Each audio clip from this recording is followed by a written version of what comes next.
down from your answer. And if it goes beyond that, both your chairs are electrified. You will know if you've gone too far. Just let it off. Come on, guys, please. Yeah.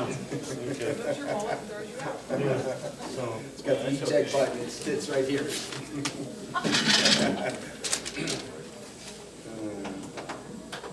All right. You've just heard me advise the two candidates of the introduction time and the process. So we'll start at the far end.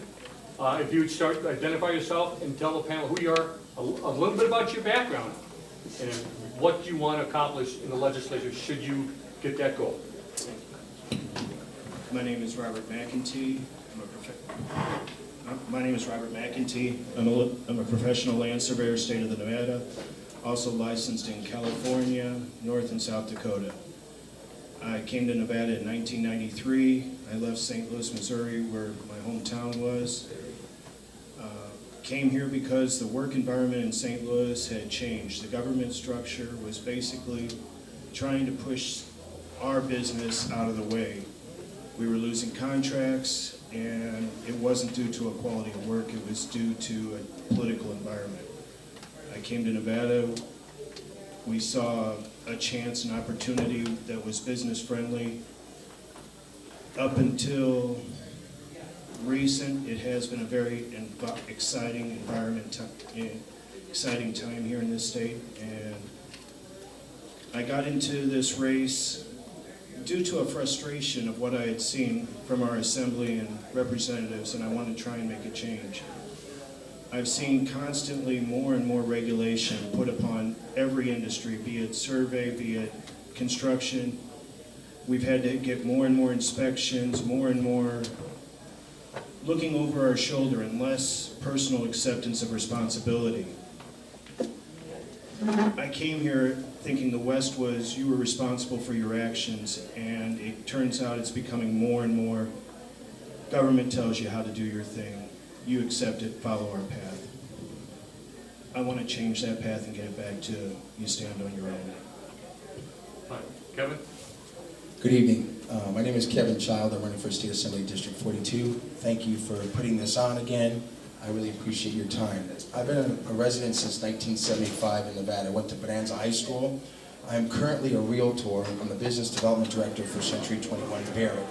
I'm also a gang and graffiti specialist. That means I'm the chairman of the Southern Nevada Community Gang Task Force, and I'm also the chairman of the Graffiti Coalition.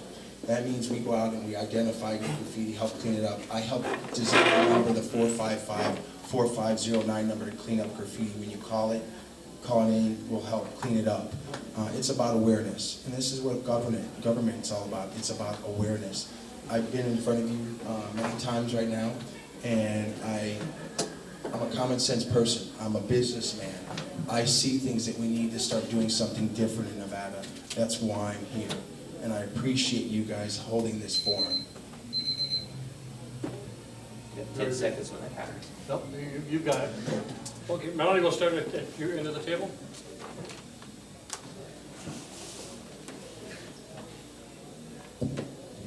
Thank you both for coming tonight. Clark County has a large homeless population, and a large percentage of our homeless are veterans. What have you done in your community to assist our homeless veterans or our veterans in general? Who first? I'll go with Mr. McEntee. I'll be honest, the only thing I've ever done to help the Veterans Organization is fill a bag for you when that bag has come around. It's not been every time I've been able to give clothes, but when I have given it. I also, unfortunately, have 6 daughters, so clothes get spread down the line, and they're not really too useful after they're done. Okay. I was a chairman of the Southern Nevada, the Greater Las Vegas Association of Realtors. And one year, we did a phone call card giveaway for the vets. We raised money and we sent cards over the vets so they could call. And we also do the stand down. We've volunteered over at Cashman Field to get haircuts and all that stuff, and I've donated my time to give back. So you participated in Stand Down? Yes. Can you describe stand-in? Well, it's where you get a haircut, find out their IDs, get things done for them that they don't normally, if they're homeless, find them a place to go. It's directing them to where they can get the help they need. Thank you. If elected to the assembly, what will you do, what will you fight for in order to make Nevada more attractive to businesses so we can reduce our unemployment rate? Number one is a tax-friendly state. We have attracted a lot of business here because of our tax-friendliness in Nevada. We're not an overtaxing state here in Nevada. Your personal income tax.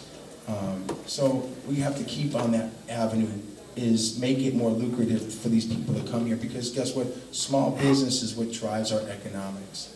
Because what happens, those are the people that are going to hire people, the risk takers. Those are the people who are going to go out and open up a business and hire a vet or hire whoever they're going to hire. Remember, we have to count on 76% of all businesses are small business people making it in your community. So we need to start supporting them more. The thing I would do is try and reduce the government oversight on all businesses. It's too difficult for a business to get going today. You've got cost included with your fees and regulations. We also have to worry about all the government outlays that we've promised through the PERS system. A small business coming here is going to look at how much debt this state has and what it's going to have to do to get out of that debt. Typically, the only way to get out of it is to tax the people working and producing. That isn't a solution that's going to bring too many companies here.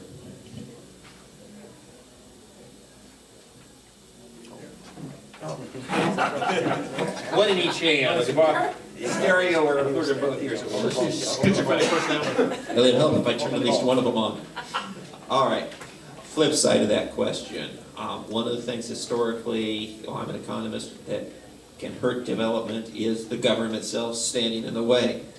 So I'm looking for something specific here out of what Nevada's doing right now and out of the current laws in Nevada, either what law should be repealed that's in the way of development, or what policy or program that we have right now should be repealed that will most benefit our economic development in Nevada by getting out of the way. So, who goes first? You want to start this time? Can you be more specific on when you're saying that? Because there's so many things out there. Like I said, that sunset tax went down, and he let it go, and we're taxed. That should have went bye-bye. That got That's one of my unsunsetted. things. Yeah, it should have sunsetted. I'm sorry. I mean, because you're taxing small business people, and next year they're going to go for a service tax. That hurts every one of us. Every working Nevada is what's going to be hurt by that service tax. If you go get a haircut, they're going to charge you an extra tax. If you go buy a house, another service tax. You go get your car fixed, another service tax. Those are the things that we need to get rid of. So stopping that one is more important than killing anything that's already there. Is that okay? That a fair enough answer, Mr. McEntee? I was actually going to state we go after recently the BLM was noted as not giving up some land in northern Las Vegas County, or northern Clark County here. We need to get all the land that the government owns into development. We have 90% of our land is owned by the BLM, managed by the BLM, owned by the U.S. government. That's land that we could take right now, put out there, start generating tax revenue for the county. If we just did that simple thing of, I know it's against the state constitution, the U.S. owns the rights to the land first, but we need to do something. We need to manage our own land. Okay, first I want to thank both of you for coming in this evening. The first question I have is for Robert. Robert, what specifically is your passion? What got you wanting to run for office? And the second part of that question actually is, what's your plan to win? Because if you don't win your election, it's a lot of wasted effort. What got me into it is I've worked with kids, like I said, raising daughters. I've worked with their friends and such, and I've always tried to educate them. You're responsible for your actions. And every time I teach them that, they get taught something else in the school district. They get taught, oh no, it's not your fault. BS to that answer. You gotta accept it. So the thing that pushed me over the edge was the recent legislation on the cell phone laws, or the Bluetooth sale law. Kids are more distracting in cars than a cell phone ever could be. I'm sorry, are we gonna start banning kids from being in cars? Eating and drinking while you're driving is worse than a cell phone. I'm sorry, we've just gotten to the point that it just frustrates me. All these years I've had cars caused kids. That's wine. Back in our day, they did. Now, it's changed a little bit different than that, Mr. But Summer. nobody's asking me. Did I just give away my age? I'm sorry. Okay, Kevin, the next question is for you. It's similar along the line. I know you've ran for office before, and we have dealt with each other in the past, and you're a very passionate person, and I respect that very much. But since you have ran for office as many times as you have, what are you going to do differently this time that's going to push you over the edge and get you elected so you can do all those things that you've told me for all those years you want to do? Remember when they changed our districts around and they took me out of 8 and put me in a little bit easier race now, which is 75% still 8. So again, it's going to be the same attack. They hired another campaign manager, and bottom line, it's getting on the phone every night. I work the phones 3 hours every night. I'm not going to quit. It's going to be the same thing as asking for those votes. You're going to talk to the candidate. You're not going to talk to a robocall, and that's that's what I'm going to be doing.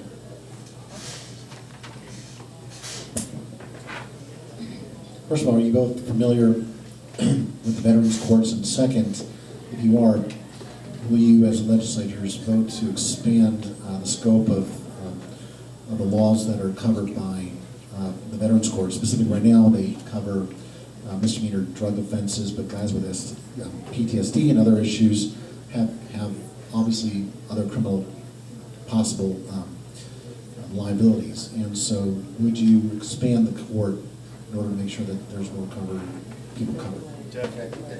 I will look into that absolutely, because we do need specialized courts for our vets. We have one right now. Well, yeah, but I mean, I would make sure that they were well educated, more education in that, because a lot of times, again, it's all about education. It's about awareness. It's like what I do with gangs and graffiti.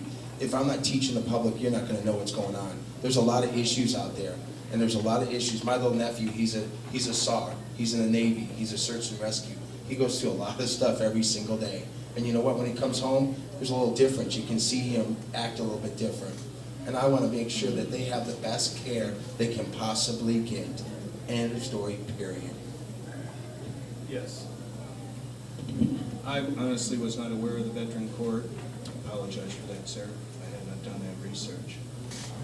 But yes, it should be expanded, because what the veteran sees is different than what a civilian ever experiences in life, and the trauma they experience goes beyond anything we can understand. Good evening, gentlemen, and thank you both for coming here tonight. My name is Karen. I'm the Civilian Auxiliary Director for Veterans and Politics, and I'd like each of you to give me a statement on, in your own words, what are the duties and obligations of assemblymen? And we'll start with you, Mr. McEntee. The first duty is to represent, honestly, my opinions to my district so that they know who they're voting for. When if elected, is to vote my conscience honestly and not be subject to people dictating things I should say or do. I'm an independent voice, I'm a Republican, but I've made it by working hard every day of my life, and that's what I would do. Can you read it again, please? Pardon? Can you read the question again, please? No, but I can restate it again. I don't count anywhere. Could you state to me, in your own words, what are the duties and obligations of assemblymen? Number one, it's about making laws. Sometimes we make too much laws, and addressing that, cleaning up the books up in the legislature, because again, we haven't really done bookkeeping up there. We haven't done, I was calling it book cleaning. There's so many laws on the books, and no one's ever addressed a lot of them, because there's a lot of stuff that's wasted up there. And again, it's about stewardship and about representing my constituents and getting out there and asking them what they really need out of me and of course our Nevada legislature, because we're a voice for the people, not of myself, the voice of the people. Okay, follow up, go ahead. Okay, so here's a follow-up. I wasn't gonna bring what party affiliation, because we're not, no, you didn't do anything wrong, Robert, don't worry about it. But since we brought up Republican, Democrat, this is specifically to you, Kevin. When did you decide you were a Democrat? Because when I knew you, you were really, I mean, you know what I mean? That's Well, what I'm kidding. you know, you're like huge on, you were a hardcore Republican, now all of a sudden you're a Democrat. So when did you decide you were a Democrat, and why did you decide to switch parties? Number one, I have a hard time with both sides, I'm gonna tell you flat out. Because I'm just for the people, bottom line. You know, and that's all I can say. I've got to get in. Here, we faced a $2.3 billion deficit. Do you know how much we spent on illegal immigration? Take a guess. Over $1 billion. $1 billion in incarceration, education, and health services. Over half the budget deficit. When are we going to wake up? And no, I'm not a racist. And you know what? We're wasting money. We've got to stop it. Do you have a specific bill that you might propose, or have you thought about one? That's our education, absolutely. And the voter ID, where you have to vote, you have to show an ID. Absolutely. Okay, thanks, Kevin. I just needed clarification on it. Robert, you didn't do anything wrong, but why are you a Republican? Since I asked Kevin why he's a Democrat, fair enough. The Republican side of the equation is more closely related to who I am. I'm a small businessman. I believe that government should not be dictating to me what I should do for my business, how I should run my business. The Republican side of that is more closely related to it. In reality, I believe that every individual is themselves, that you are you by what your past has brought you to. I am me for that same reason. Right now, that's where we both are. We're both individuals up here standing before you. I'm on the Republican side board for my business attitude, and I hate somebody telling me how to do what I do for a living. Any additional follow-ons? Gentlemen, do you think you've been treated fairly by this panel?